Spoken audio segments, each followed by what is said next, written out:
The scream was the first thing that broke the spell. It sliced through the drone of the blue-bottle flies and the lazy tick of the grandfather clock in the corner of the Dry Creek Bank, a shard of pure terror that shattered the sleepy afternoon. U.S. Marshal Ox Brennan, known to this town only as a silent, hulking drifter named Ox, didn't flinch. He had been expecting trouble, just not this kind this fast. 3 men exploded through the batwing doors, their faces masked by sweat-stained bandanas. The sun bled in behind them, turning them into dark, menacing silhouettes. The leader, a man who moved with the fluid grace of a stalking predator, vaulted over the teller's counter before the lone clerk, a boy of no more than 17, could even raise his hands. "Ladies, gentlemen," and the leader's voice was a silken drawl, laced with an almost theatrical charm. "This is a redistribution of wealth initiative. Your cooperation will be remembered. Your heroism will not." His men were efficient, moving with practiced brutality. One slammed the bank's heavy oak doors shut, plunging the room into dusty shadow. The other shoved the bank's few patrons, a rancher's wife, a nervous prospector, and Ox against the far wall. Ox went without resistance, his large frame slumping to feign the weary compliance of a man long past fighting. He kept his head down, his gaze fixed on the scuffed floorboards, but his senses were screaming. He catalogued everything: the Colt peacemakers they carried, the worn leather of their holsters, the specific cadence of the leader's voice. The leader, Silas Kane, though Ox didn't know his name yet, worked with a chilling elegance. He ignored the stacks of paper scrip, his gloved fingers dancing over the drawers, until he found the canvas bags of coin and a small strongbox filled with gold dust. He moved not with the frantic energy of a common thief, but with the confidence of an artist at his craft. As his men herded the patrons' valuables into a sack, Silas paused, his eyes landing on Ox. They were eyes that smiled, even when the mouth below them did not, cold and intelligent. "Well, now," Silas purred, stepping closer. "What have we here? A man of substance, hiding in plain sight." His gaze fixed on the silver chain that looped from Ox's waistcoat pocket. "Something tells me a man of your size doesn't carry a timepiece for mere punctuality." Before Ox could react, Silas's hand shot out, snatching the chain.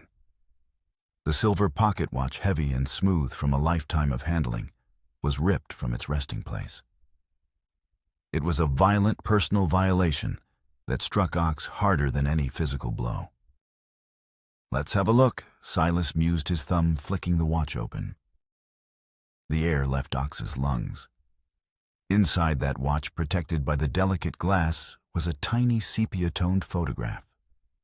A woman with kind eyes and a smile that could gentle a storm, her arm wrapped around a small boy with an infectious grin, a miniature version of Ox himself. Sarah and Timothy. His world. His memory. His failure. Silas studied the image, a slow, cruel smile spreading across his lips. A family man. Or were a family man. He snapped the watch shut, the click echoing in the terrified silence like a coffin lid closing. He made a show of dropping it into his own waistcoat pocket. A reminder, he said, his voice dropping to a conspiratorial whisper. Only Ox could hear that even the biggest ox can be led to slaughter when what he loves is at stake. A lesson worth remembering. A cold fire ignited in Ox's gut, a rage so profound it threatened to shatter his carefully constructed facade. His hands, which could bend iron bars, clenched into fists at his sides. Every instinct, every fiber of his being screamed at him to act, to reclaim the last tangible piece of his murdered family. But he held back. His mission here was bigger than one man, bigger even than his own consuming grief.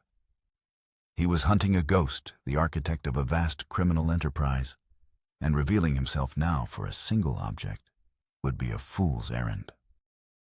So he stood there, a mountain of controlled fury, and let the man take it. "Our business here is concluded," Silas announced to the room, his voice once again light and charming. He and his men backed toward the door, their guns still trained on the petrified customers. "Remember us fondly, citizens of Dry Creek. We are the future." They were gone as quickly as they had come, the jingle of their spurs fading into the thunder of galloping hooves. For a long moment, the only sound in the bank was the frantic ticking of the grandfather clock, marking the seconds since Ox's world had been violated anew. The rancher's wife began to sob. The young clerk was slumped against the wall, white-faced and trembling. Ox pushed himself off the wall, his movements stiff. He walked to the door and looked out at the empty, dust-choked street. The men were gone, and with them, the one thing that connected him to the man he used to be. The silver watch was more than an heirloom. It was a penance.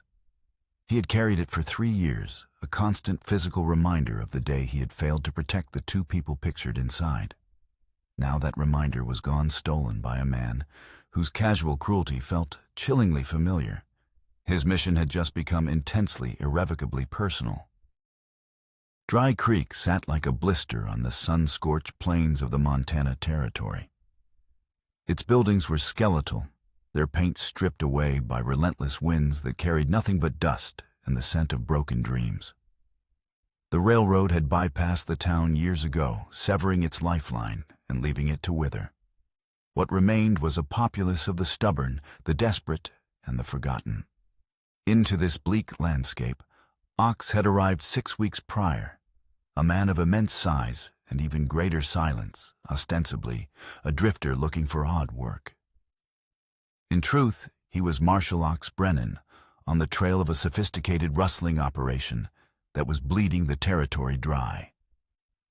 He had followed the trail of stolen cattle and laundered money to this forgotten town, suspecting it was a critical hub in the network. And now he had a face, a voice, and a new burning objective. He would hunt this man down, dismantle his entire operation, and he would get his watch back. His investigation led him to a deeper understanding of the town's rot. The local law sheriff Morrison was either incompetent or complicit. His son Buck was a strutting bully who enforced his father's will with casual cruelty. But it was in the town's treatment of its most vulnerable that Ox saw the truest measure of its decay. A 10-year-old girl named Molly, orphaned by fever 3 months prior, survived like a ghost in the town's margins.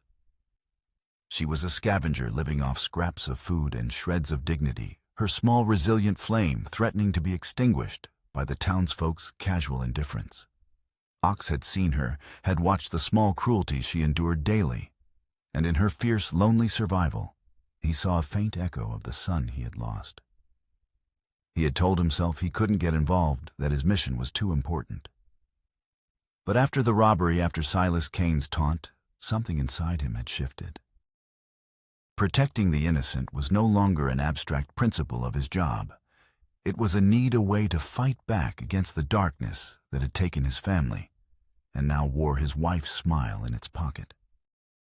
That evening, the storm clouds that had been gathering on the horizon finally broke. Rain lashed the dusty street, turning it into a river of mud. The air grew cold. Ox sat at his usual corner table in the town's only restaurant, nursing a cup of coffee and watching the saloon across the street. He saw her then, a small, shivering figure huddled under the saloon's meager awning, trying to gather the courage to go inside and beg. He saw the men inside, including Buck Morrison and his cronies, laughing, their faces illuminated by the lantern light, anticipating the sport her desperation would provide. The same casual cruelty, the same entitled arrogance he had seen in the bank robber's eyes. Something in Ox, a dam of grief and rage he had been carefully maintaining for 3 years, finally broke. He stood his chair scraping against the wooden floor with a sound that silenced the room. He dropped a few coins on the table and walked toward the door, his heavy boots marking a slow, deliberate rhythm. The time for silent observation was over. The hunt for justice and for a silver pocket watch was about to begin with the defense of one small, forgotten girl. The saloon doors groaned open, spilling a wave of stale air, cheap whiskey, and jeering laughter onto the rain-slicked porch. Molly stood framed in the doorway, a wraith-like figure, her dress a patchwork of mended rags, her bare feet stark white against the dark, wet wood. Her stomach was a tight, aching knot, but the gnawing hunger was a more immediate torment than the humiliation she knew was coming. "Well, look what the cat dragged in and the rain washed off," crowed Jimmy Fletcher, a ranch hand whose wit was as dull as his spurs, but whose cruelty sharpened with an audience. Little orphan Molly gracing us with her presence. A chorus of chuckles rippled through the room. 5 men were gathered around a table littered with empty glasses and playing cards. At the center was Buck Morrison, the sheriff's son, a young man who wore his father's authority like an ill-fitting coat, puffing out his chest to hide his own emptiness. I was just wondering." Molly began, her voice a fragile thread of sound easily lost in the boisterous room. "Wondering what little mouse," Buck taunted, leaning back in his chair with a theatrical creak. "Speak up. We can't hear your tiny little squeaks." Shame burned in her cheeks, but the hunger was a physical pain now. If there was any leftover food, I could work for it. I can sweep. The laughter that erupted was sharp and explosive, a volley meant to wound. Jimmy Fletcher slapped his thigh. "Work for it, boys, did you hear that? What kind of work you reckon she can do? Maybe she can lick the plates clean for us." The suggestion hung in the air, vile and sticky. Molly flinched as if struck. She had endured taunt shoves and cold indifference. But this felt different. This was a deliberate effort to strip away the last of her humanity. "Tell you what," Orphan Fletcher said, his voice dropping into a tone of mock seriousness. "You get down on those pretty little knees and bark like a dog. A good loud bark 3 times. Do that, and maybe we'll toss you a bone." The room fell into an expectant hush. Molly stood frozen, trapped between the door and the bar, the men's leering faces swimming before her eyes. The rain outside hammered on the roof, a frantic, desperate rhythm mirroring the beat of her own heart. She could feel the stares of the other patrons, the bartender who polished a glass with deliberate slowness, the old prospector who studied the bottom of his mug. No one moved to help. No one spoke a word in her defense. In Dry Creek, her suffering had become a form of public entertainment. It was then that she found a sliver of defiance, a hard, sharp remnant of the pride her father, the town's late blacksmith, had instilled in her. She straightened her thin shoulders, lifted her chin, and met Jimmy Fletcher's gaze. "I'm not a dog," she said. Her voice was quiet, but it cut through the thick, smoky air with the clarity of a bell. The silence that followed was heavy and dangerous. Fletcher's mock jovial expression curdled into a dark scowl. He was a man who enjoyed tormenting the weak, and her refusal to play his game was a direct challenge to his perceived power. He pushed his chair back and rose to his feet, swaying slightly. "Too proud, are we?" he snarled, taking a step toward her. "A little beggar with pride. Maybe we ought to teach you some manners." He reached for her, his grimy hand outstretched to grab her arm, and in that instant a shadow fell across the threshold. It was a shadow so vast and absolute, it seemed to drink the light from the room. The lanterns flickered, and the men at the table turned as one, their taunts dying on their lips. Ox filled the doorway. Rain dripped from the brim of his hat and slid down the slick fabric of his long coat. His face was a mask of stone, impassive and unreadable, but his eyes held a stillness that was more menacing than any open threat. He didn't speak. He simply stood there, his presence an indictment, his silence a judgment. Fletcher's hand froze in midair. He looked from the massive, rain-soaked stranger to the terrified child, and back again, his drunken courage rapidly evaporating. "This ain't your business, friend," he stammered. "Just having a bit of fun." Ox's gaze shifted to Molly, who was pressed against the wall, her eyes wide with a mixture of terror and a dawning, incredulous hope. He saw not just a frightened child, but a warrior. A small girl who, when faced with a choice between her hunger and her dignity, had chosen dignity. A flicker of something he thought long dead, a fierce protective instinct surged through him. He looked back at Jimmy Fletcher. When he finally spoke, his voice was a low rumble like distant thunder, yet it carried to every corner of the saloon. "Fun's over." The two words landed with the weight of granite. Fletcher opened his mouth to argue to assert his place in the town's pecking order, but the words wouldn't come.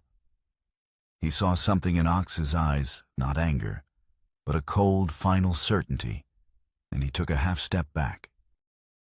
Ox moved aside, clearing a path from the doorway. He looked at Molly and gave a slight, almost imperceptible nod. "Come," he said. The word was not a command, but an invitation spoken so softly it was meant only for her. She hesitated, her ingrained distrust of strangers warring with the undeniable sense of safety this man projected. Buck Morrison, bolstered by the proximity of his friends, found a scrap of his voice. "Now hold on, you can't just—" Ox turned his head, just his head, and fixed Morrison with a look so devoid of emotion it was terrifying. The sheriff's son fell silent, suddenly finding the contents of his whiskey glass fascinating. Molly took a tentative step, then another, moving toward the promise of sanctuary in the doorway. As she drew near, she saw that the giant's enormous hands were held open at his sides, relaxed and non-threatening. When she reached him, he stepped back onto the porch, creating a space for her beside him, shielded from the jeering eyes inside. The steady curtain of rain created a private world for the two of them. "You hungry?" Ox asked, his voice now, gentle, stripped of its earlier menace. She could only nod, a lump forming in her throat that made speech impossible. Without a word, Ox reached inside his coat and produced a small bundle wrapped in oilcloth. He unfolded it to reveal a thick slice of bread, a wedge of cheese, and several strips of dried meat. Simple fare, but to Molly, it was a feast. He handed it to her, his large, calloused fingers surprisingly deft. She took it with trembling hands and began to eat, wolfing down the food with a desperate urgency. As she took the first bite, a bite given freely without cost or humiliation, Ox looked over her head, his gaze sweeping across the stunned faces in the saloon. Then he looked down at her, and with 7 quiet words, he redrew the map of her world and his own. "Come eat with me, little one." The rain fell harder, a steady drumbeat on the roof of the boarding house porch, washing the dust from the air and the grime from the streets. Molly ate with a single-minded focus, her world narrowed to the bread and cheese in her hands. Each bite was an affirmation of survival, a small victory against the emptiness that had been her constant companion. Ox weighted his silence, a comfortable blanket, rather than a heavy weight. He watched her lick the last crumbs from her fingers and saw in her the raw, desperate hunger he felt in his own soul, not just for food, but for a world that made sense. "There's more," he said, his voice a low rumble. "A proper meal, hot food." Molly looked up, her eyes, the color of a washed-out sky, were filled with a lifetime's worth of broken promises. She had learned the hard currency of this world. Every kindness had a price, every offer a hidden hook. Why? The question was barely a whisper, but it held the weight of all her confusion. Ox considered her this fierce, fragile girl who had stood her ground against a room full of bullies. He saw the grime on her face, the knots in her hair, but beneath it all, he saw an unbreakable spirit. He thought of the silver watch in Silas Kane's pocket, of the smiling faces within, and of the vow he had made to their memory. Sometimes he said the words coming slowly, as if dredged from a deep, still well.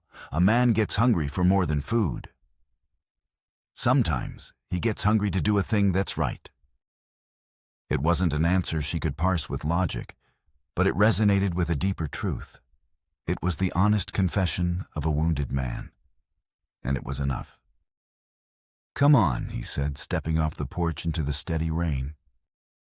They walked the length of Main Street, a study in contrasts the giant of a man, shortening his stride to match the small barefoot girl trotting to keep up. He shielded her from the worst of the rain with his own body. When she stumbled on a loose boardwalk plank, his hands shot out to steady her, his touch surprisingly gentle. They stopped before Turner's boarding house, a 2-story clapboard structure that had faded to the color of bone. Jake Turner, the proprietor, a wiry man whose perpetual anxiety was channeled into constant motion, was sweeping water from his front porch. He paused, his gaze flicking from Ox to the bedraggled child at his side. Afternoon, Ox Turner said, his curiosity barely veiled. "Nasty weather." "Need to feed the child," Ox stated, dispensing with pleasantries. "And a room. Clean." Turner's eyebrows shot up. This was an unexpected development. He opened his mouth to explain the cost to the rules, but Ox was already reaching into his pocket. He produced a handful of silver dollars that gleamed in the gray light, the sound of them clinking together, a solid, undeniable argument. "A week," Ox said, pressing the coins into Turner's hand. 3 meals a day for her, a warm bed, whatever else she needs. Turner stared at the silver in his palm, a sum that represented more than a week's profit. He looked at Ox's impassive face, then at Molly, who stood shivering, watching the transaction with wide, disbelieving eyes. "A week," Turner echoed. To start, Ox clarified, and the quiet finality in his tone suggested the arrangement was not temporary. Turner, a pragmatist above all else, pocketed the coins. "Well then," he said, his demeanor shifting from suspicious to accommodating. "Let's get you both inside and out of this deluge." The inside of the boarding house smelled of baking bread and wood smoke. Martha Turner, Jake's wife, emerged from the kitchen, a stout, capable woman with flour on her apron and kindness in her eyes. She took one look at Molly, and her maternal instincts took over. "Oh, you poor dear," she clucked, bustling forward. "You're soaked to the bone and half-starved by the look of you." Jake fetched some towels and put a kettle on. "This child needs warming from the inside out." As Mrs. Turner swept Molly into her care, talking of hot baths and clean clothes, Ox knelt, bringing his massive frame down to the girl's level. The gesture was one of respect, of meeting her as an equal. Up close, Molly could see the lines of exhaustion and old sorrow etched around his eyes. "This is real," he said, as if sensing her disbelief. "But there are rules." Molly tensed, waiting for the inevitable price. "Rule 1. Ox continued, his voice low and serious. "You eat everything Mrs. Turner puts in front of you. No excuses. Your body needs fuel." She nodded. That was a rule she could live with. "Rule 2. You let her get you cleaned up. You'll wear proper clothes. You'll sleep in a proper bed." She nodded again, a lump of emotion forming in her throat. "Rule 3, he said, and his voice softened further. "You remember that none of this is charity you have to earn back. It's not a debt. Sometimes people just help each other, because it's the right thing to do." This was the hardest rule to comprehend. It flew in the face of everything she had learned about the world. "But why me?" she whispered. He was silent for a long moment. He looked past her, his gaze turned inward to a place of profound grief. "I had a daughter once," he said, his voice thick. "About your age. She was brave too, smart as a whip." He paused, swallowing hard. If she was out there cold and hungry and I couldn't be there for her, I'd hope to God some stranger would do the right thing. The unspoken pain in his words built a bridge between his loss and her need. She understood then. His kindness wasn't about her, not entirely. It was about a memory, an act of penance, a way of honoring a ghost. He was trying to save her because he had failed to save his own. What was her name? Molly asked softly. A flicker of a smile, sad and fleeting, touched his lips. Her name was Sarah, just like her mother. He had changed the names, a small act of protection for a memory too sacred to share completely. His wife was Sarah, his son was Timothy. But in this moment, giving Molly a piece of his truth felt necessary. Mrs. Turner returned with a stack of towels and a set of clothes that looked impossibly clean and soft. "Come along, dear," she said gently. "Let's get you warm." Molly hesitated, looking back at the kneeling giant. The fear that this was all a dream, that he would vanish the moment she left, was a cold knot in her stomach. "Will you be here when I come back?" she asked. "I'll be here," Ox promised. And looking into his steady, sorrowful eyes, she believed him. Upstairs, as Mrs. Turner helped her wash away months of grime in a tub of steaming lavender-scented water, Molly felt as though she were shedding an old skin. The girl who had begged and scavenged was being washed away, and someone new, someone cared for was emerging. That night, tucked into a soft bed with a full belly for the first time in memory, she fell asleep to the sound of rain on the roof and the low murmur of Ox's voice from the dining room below, a steady protective presence, guarding her newfound peace. For the first time in a long, long time, Molly Brennan slept without fear. The days that followed unfolded like a strange and wonderful dream. Life for Molly settled into a rhythm dictated not by desperation, but by the simple, comforting routines of a home. She woke each morning to the smell of coffee and bacon, a promise of sustenance that never failed. She took her meals at the dining table with Ox, who would sit in silence, a sentinel watching over her as she ate, ensuring she cleared her plate before he touched his own. He began to educate her in his own quiet way. Their daily walks through town became lessons in observation. He taught her to read the sky for weather, to identify the tracks of animals in the dust, to distinguish edible plants from poisonous ones. "Knowledge is armor, little one," he told her one afternoon as they examined a patch of wild berries. "The more you know, the less the world can hurt you." A bond unspoken but deeply felt grew between them. It was forged in shared silence, in the small gestures of care, the way he'd place a shawl over her shoulders when the evening air grew chill, the way she'd make sure his coffee cup was always full. She began to see past his intimidating size to the profound gentleness within. He was a man composed of contradictions, a capacity for terrifying stillness and sudden decisive action, a grief that shadowed his eyes, and a kindness that was as steady as the northern star. But as Molly's world grew safer, she became aware of the subtle currents of hostility that flowed just beneath the surface of Dry Creek. Her presence at Ox's side was a constant public rebuke to the men who had tormented her. Their walks through town were met with narrowed eyes and muttered conversations that ceased the moment they drew near. Sheriff Morrison and his son Buck would watch them from the porch of the sheriff's office, their expressions a mixture of resentment and suspicion. "They don't like you being here," Molly observed one day, her small hand instinctively seeking his larger one. "Their opinion doesn't concern me," Ox replied, but she felt the tension in his grip. The unease came to a head 3 weeks after her rescue. Ox had gone to the livery to see to his horse, leaving Molly on the porch of the boarding house with a book he'd bought her. As she sat tracing the words with her finger, Sheriff Morrison and Buck approached their boots, scuffing heavily on the boardwalk.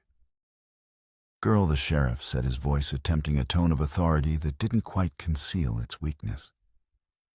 We need a word with your guardian. He's at the livery, Molly said, her voice small. We'll wait, Morrison said, leaning against a porch post. He was a man softened by drink and inaction, but his badge gave him a dangerous sense of power. Buck stood beside him, a cruel smirk on his face. Heard you got new dresses, Buck sneered. Playing the little lady now, or we bet you had to do more than bark for those. The ugly insinuation made Molly's stomach clench. Before she could respond, a low voice spoke from the street. Is there a problem here, Sheriff? Ox stood 20 feet away, his horse's reins in one hand. He hadn't made a sound as he approached, yet his presence instantly changed the atmosphere. The air grew thick and heavy. Just having a friendly chat, Ox Morrison said, his bravado wilting under the big man's stare. Town business. My daughter is not town business, Ox said, and the casual possessive use of the word daughter was a thunderclap in the quiet afternoon. He began to walk toward them, each step slow and deliberate. And your son will learn to speak to her with respect. Or I will teach him. Buck puffed out his chest. You threatening me? Ox stopped directly in front of him, looming over the younger man like a thunderhead. I am making you a promise. He said, his voice a quiet rumble. You will never speak to her that way again. You will never look at her that way again. You will, from this moment on, pretend she does not exist. Do you understand me? Buck Morrison, who had bullied and blustered his way through life, found himself utterly cowed. He looked to his father for support, but the sheriff was staring intently at the hitching post across the street, refusing to meet Ox's gaze. Buck swallowed hard and gave a jerky nod. Good, Ox said. He turned his flat, merciless gaze on the sheriff. We're done here. The Morrisons retreated their attempt at intimidation, having failed spectacularly. But Molly knew it wasn't over. They had been humiliated, and men like them didn't forget a humiliation. That night, unable to sleep, Molly padded quietly downstairs. She found Ox in the dark dining room, cleaning his pistol by the faint light of a dying fire. The lamplight cast deep shadows on his face, making the sorrow in his eyes seem bottomless. He was staring at something in his other hand. As she drew closer, she saw it was a faded wanted poster.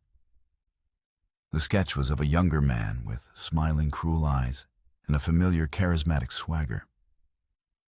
The name at the bottom read, Silas Kane. The reward was for armed robbery and murder. He looked up and saw her standing there. He didn't try to hide the poster. Who is he? She whispered. A bad man. Ox said, his voice rough with an emotion she couldn't name. The man who robbed the bank. He's the one you're hunting, she stated. It wasn't a question. Ox nodded slowly. He leads the rustlers. But it's more than that. He's the ghost I've been chasing for 3 years. It was then that Molly noticed something else on the table beside the poster. Tucked into the worn leather of Ox's wallet was a folded piece of paper. With a dawning sense of dread, she recognized the distinctive star-shaped design. It was a U.S. Marshal's badge. The pieces clicked into place with horrifying clarity. Ox wasn't just a drifter. He was the law. His presence in Dry Creek wasn't an accident. The kindness he had shown her was real, she knew it was, but it was set against a backdrop of danger she was only now beginning to comprehend. And the man he was hunting, Silas Kane, was the same man who had stolen the silver watch from the bank. The watch that Ox had never mentioned, but whose absence she sensed was a constant, aching void. Her accidental discovery had changed everything. She now understood that Ox's mission was not just one of justice, but of deeply personal revenge. And she, by her association with him, was standing directly in the path of a storm. Sheriff Morrison, smarting from his public humiliation, knew he had to act. Ox was not a man who could be intimidated, which meant he had to be removed. He sent a rider south with a coded message for Silas Kane, a message he had been instructed to send if any outside interference threatened their operation. The message was simple. The package you inquired about has arrived. It is larger than anticipated. 4 days later, Silas Kane rode back into Dry Creek. He didn't come with a gang this time, but alone, dressed not as a bandit, but as a prosperous cattle buyer. He exuded an air of easy charm that set the nervous sheriff at ease. They met in the back room of the saloon. "Your message suggested a problem," Sheriff Silas said, pouring himself a whiskey. "There's a man," Morrison blurted out. "Calls himself Ox, a giant. He's taken up with the orphan girl and he's asking questions. He faced down my boy and me. There's something dangerous about him." Silas Kane went very still, the glass halfway to his lips. "Ox," he repeated, a flicker of something, recognition, amusement, malice in his eyes. "A large man. Quiet. Looks like he could carry the world on his shoulders if it would just leave him be." "That's him," Morrison confirmed. A slow, predatory smile spread across Silas's face. Well, what an extraordinary coincidence." He took a sip of whiskey, savoring it. "This changes things. It makes them much more interesting."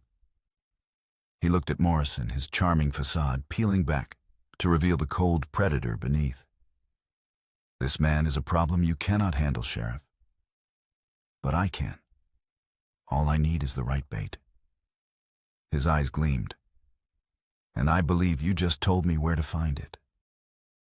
The next afternoon, Ox was out of town, following a lead on a hidden canyon where stolen cattle were supposedly rebranded. He had left Molly in the care of the Turners with strict instructions not to leave the boarding house. But the day was warm, and Molly, restless and worried, had wandered into the small yard behind the building to check on a bird's nest she had been watching. That's when they came for her. It wasn't violent. 2 of Silas's men she didn't recognize simply appeared. One clamped a hand over her mouth while the other lifted her off her feet. There was no struggle, no scream. She was simply gone, vanishing from the world as silently as a puff of smoke.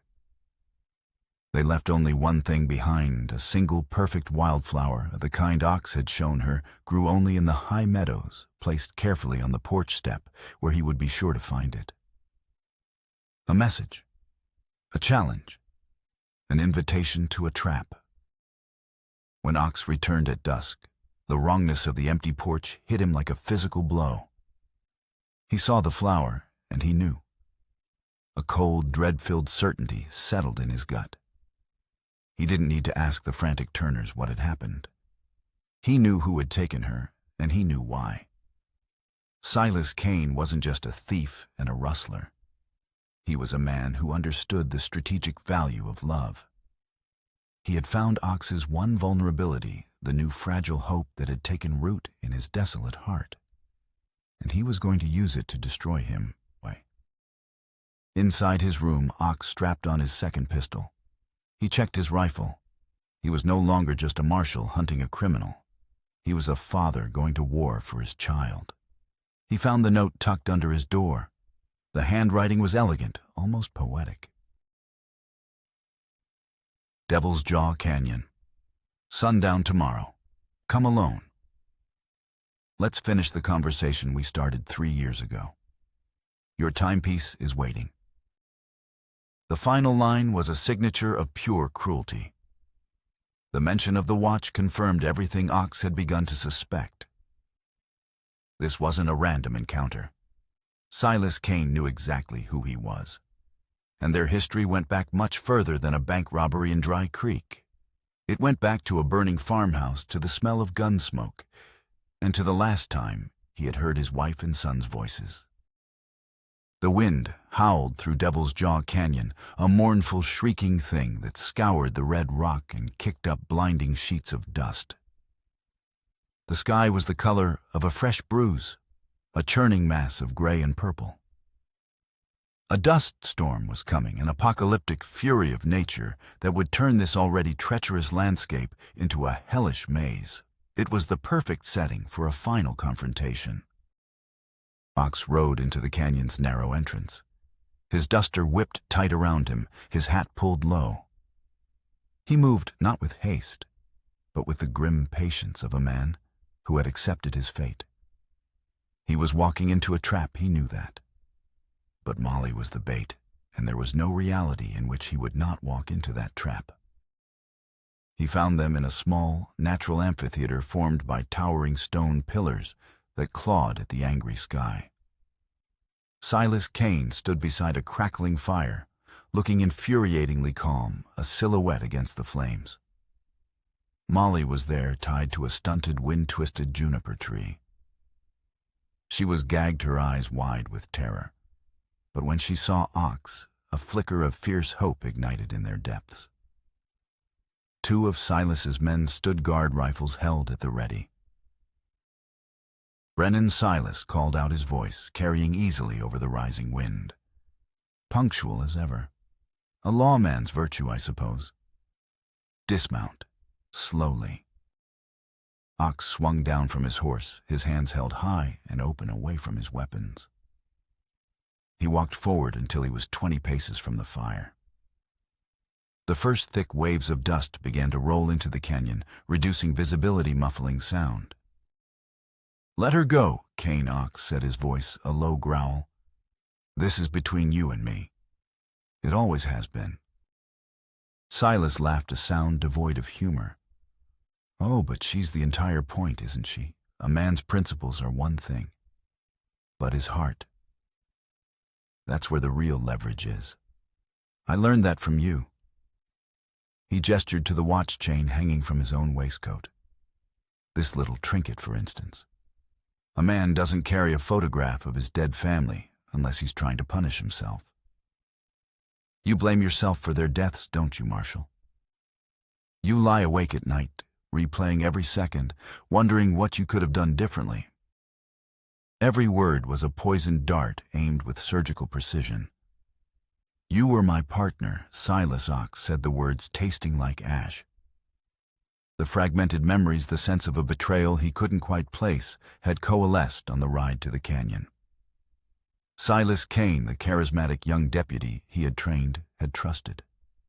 The man who had been with him the night his ranch was attacked. Partner was such a limiting term, Silas mused, stepping away from the fire. He drew his pistol and walked toward Molly, trailing the barrel along her cheek. She flinched, a tear tracing a clean path through the grime on her face. "I saw the future, Ox. You saw rules and regulations. I saw a territory ripe for the taking. I offered you a piece of it. All you had to do was look the other way when that freight payroll went missing." The memory hit Ox with the force of a physical blow. Silas, his face illuminated by torchlight, offering him a cut. Ox's refusal. Silas's cold smile. "So you set me up," Ox rasped. "You told the Miller gang where to find my family." "I didn't just tell them," Silas said, his voice dripping with venomous pride. "I led them. I stood on that ridge and watched the whole thing. Watched your precious Sarah scream your name. Listened to your boy cry for his papa." He leaned in close to Ox, his voice dropping to a vicious whisper. "You see, it wasn't enough to just get you out of the way. I had to break you. I had to take away the very things that made you so insufferably righteous. Your wife, your son, your honor. It was my masterpiece." The confession was a brutal physical thing. The world tilted on its axis, the howling wind and swirling dust, a perfect manifestation of the storm inside Ox's soul. This man hadn't just enabled his family's murder. He had orchestrated it as an act of personal vengeance. The rage that filled Ox was absolute, a white-hot nova that burned away everything but the need to destroy the monster standing before him. And Silas knew it. He saw the shift in Ox's eyes. "There it is," he hissed, a triumphant gleam in his eyes. He pressed the muzzle of his gun to Molly's temple. "The moment of truth, Marshal. Your duty versus your revenge. You draw on me, my men will cut you down. But even if you get lucky, my finger will tighten on this trigger first. The girl dies. Your last chance at redemption gone. Or you save her. You drop your guns, let me walk away, and live with the knowledge that the man who butchered your family is still out there laughing at you." It was an impossible choice. A perfect hellish trap. The storm broke, then the wind shrieking like a banshee, visibility dropping to mere feet. Dust filled Ox's lungs, stung his eyes. He looked at Molly's terrified face, and then at the smirking demon who held her life in his hands. He thought of his son Timothy and the promise he had made to his memory. "I'm living for you, little one." In that instant, the choice became clear. Revenge was a ghost, a poison that had been eating him alive for 3 years. But Molly was real. She was the future. Love, not vengeance. "You win," Silas Ox said, his voice breaking. He slowly, deliberately unbuckled his gun belt and let it fall into the dust. Silas's smile was triumphant. "I always do." But Ox hadn't surrendered. He had chosen. As his gun belt hit the ground, he kicked it with all his might. The heavy belt with its 2 loaded pistols spun through the air, not toward Silas, but toward the campfire. It crashed into the cast-iron coffee pot, sitting on the grate, sending a geyser of boiling coffee and red-hot embers directly into the faces of Silas's 2 men. They screamed, dropping their rifles and clawing at their scalded eyes. The diversion was all Ox needed. He lunged forward, not at Silas, but at Molly. He slammed into her, his massive body shielding hers as he snapped the ropes binding her to the tree. Silas, momentarily stunned by the sudden turn of events, recovered and fired. The bullet tore through the fleshy part of Ox's shoulder, a searing, white-hot pain. Ox ignored it. He shoved Molly behind a rock outcropping. "Run!" he roared over the storm. "Get to the horses!" He turned back to face Silas, unarmed, wounded, but no longer a man shackled by the past. He was free. Silas fired again, but the blinding dust made his aim erratic. The shot went wide.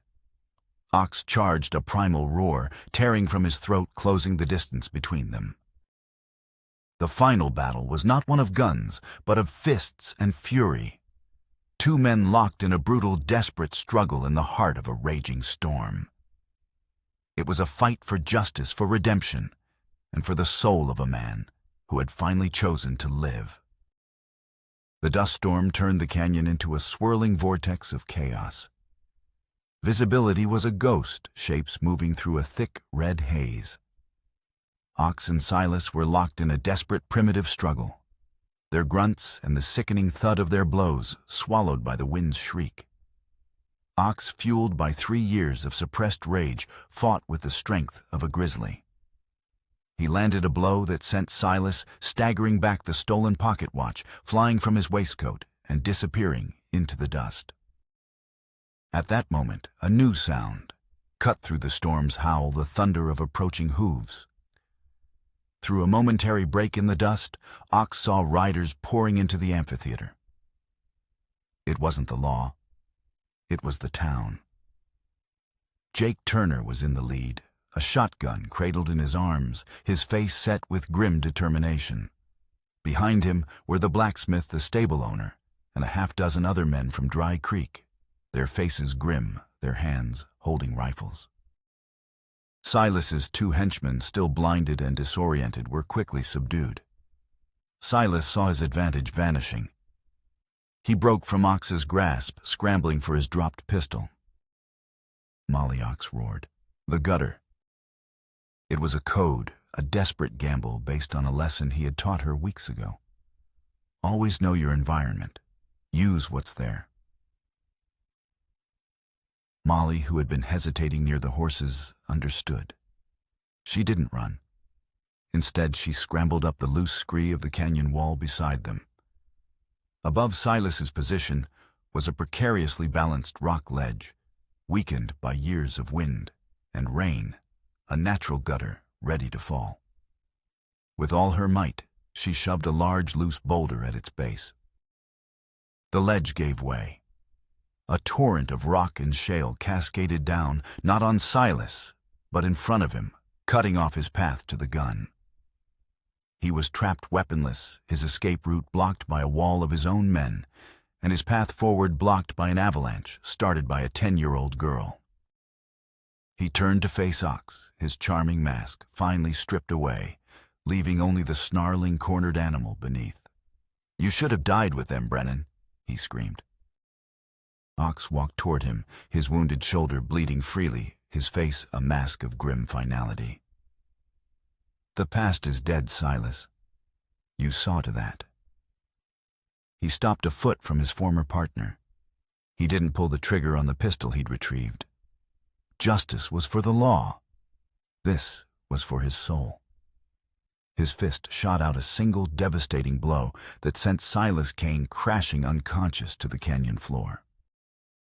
The dust began to settle as the storm blew itself out. Jake Turner and the townsfolk surrounded the captured outlaws. The full truth of Sheriff Morrison's complicity was laid bare when a ledger detailing the blackmail Silas held over him was found in the gang's saddlebags. The sheriff, it turned out, was not a criminal mastermind, but a weak man trapped by a past mistake. Ox ignored the commotion. He walked to where Molly was climbing down from the rocks, her face streaked with tears and dust. He knelt before her, his bad shoulder screaming in protest, and pulled her into a fierce, one-armed hug. "You're safe," he whispered into her hair, his voice thick with emotion. "It's over. You're safe." She clung to him, sobbing with relief and exhaustion. As the men from Dry Creek began tying up the prisoners, Ox's eyes scanned the ground. He saw a glint of silver half buried in the red dust. He reached down and picked it up.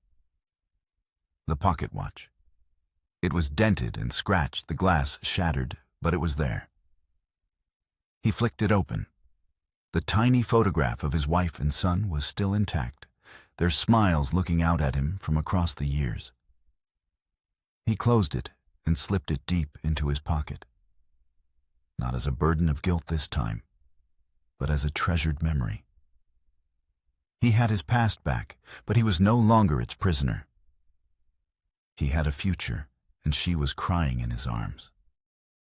6 months later, the Montana sun shone down on a small, freshly painted house nestled at the edge of the reformed town of Dry Creek. The trial was over. Silas Kane and his network were dismantled, their crimes answered for by federal justice. Ox Brennan had officially retired his marshal's badge. In his hands, he held a different kind of official document, one bearing the seal of the territorial court. It declared Molly standing beside him in a new blue dress to be his legally adopted daughter. Molly Brennan. They didn't stay for the town celebration. Instead, they took a long journey by train and wagon to a quiet, windswept hill in Wyoming. There, under the shade of a lone cottonwood tree, were 2 simple wooden crosses. Sarah Brennan, Timothy Brennan, beloved. They stood in silence for a long time. Then Ox reached into his pocket and pulled out the silver watch. He had repaired the glass, but left the dents in the casing as a reminder. He held it for a moment, then leaned down and gently placed it on the small mound of earth at the base of the crosses. It was not an act of forgetting, but of peace. He was leaving the ghost of his guilt here, letting go of the rage that had driven him for so long, and choosing the love that stood beside him. "Goodbye," he whispered. Molly took his hand, her small fingers lacing through his. They turned and walked away, not looking back. Their new life was built on simple things and the smell of baking bread in their own kitchen, the shared work of tending a small garden, and the sound of Molly's laughter as she finally learned to be a child. The cycle of kindness that Ox had started had taken root in the town, which now prided itself on looking after its own. One cool autumn evening, as they sat on their porch, a rickety wagon carrying a pale, worried-looking family pulled up to their gate. The man looked at Ox with a familiar desperation. "Excuse me, sir," he said, his voice strained. We've had some hard luck. Was told folks in Dry Creek might help." Ox looked at Molly. She smiled a bright, confident smile that reached her eyes. She hopped off the porch and opened the gate. "You've come to the right place," she said, her voice clear and strong. "You must be hungry. Come on in. My father and I were just about to set the table for dinner."